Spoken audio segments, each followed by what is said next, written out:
Guys, நீங்கள் உங்கள் student பார்த்து நீங்கள் கேட்கலாம், அல்லது உங்கள் சில்ட்ரன் பார்த்து கேட்கலாம். அவங்க ஸ்கூல் போனாங்களா, கிளாஸ் அட்டன் பண்ணாங்களா, நோட்ஸ் எடுத்தாங்களா, கொஸ்டின் கேட்டாங்களா, கிளாரிஃபை பண்ணாங்களா, டவுட் கேட்டாங்களா, ஆன்சர் பண்ணாங்களா, இதெல்லாம் நம்ம தெரிஞ்சுக்கிறதுக்கு நம்ம டிட் வச்சு யூஸ் பண்ணி கேட்கலாம். Did you go to the class yesterday, அல்லது did you attend the class. Attend the கிளாஸ்னால் கிளாஸ் அட்டன் பண்ணியா.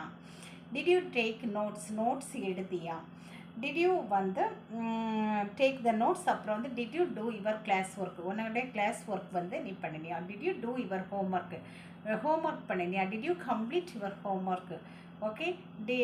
அப்புறம் வந்து கம்ப்ளீட்னா நீங்கள் வந்து கம்ப்ளீட் பண்ணிங்களா. Did you read the subject.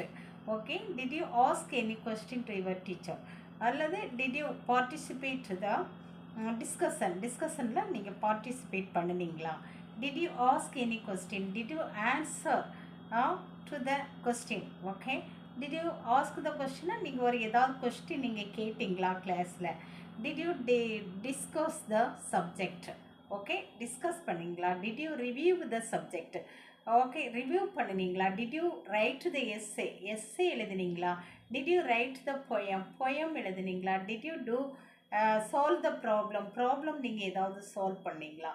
அப்படி நம்ம கேட்கணும் டிட் யூ வச்சு நம்ம கேட்கலாம். ஓகே. நீங்கள் இப்போ வந்து solve the problem, listen to the class அப்படிலாம் நீங்கள் சொன்னீங்கன்னா ப்ரெசன்ட் சிம்பிளாக இருக்கும். ஸோ வந்து did you listen the class carefully. Okay. Did you ask any question அப்படிலாம் கேட்கும்போது உங்களுக்கு சிம்பிள் பாஸ்ட். இது வந்து கிளாஸ்க்கு போயிட்டு வந்தால் பிள்ளைங்கக்கிட்ட நம்ம கேட்குறோம். எஸ்டர்டே நடந்தது, அல்லது நேற்று லாஸ்ட் வீக் அப்படி நடந்தது. நீங்கள் டைம் போட்டுக்கலாம். Did you attend the class yesterday, some other times இந்த பாஸ்ட் நீங்கள் போட்டுக்கலாம். ஓகே.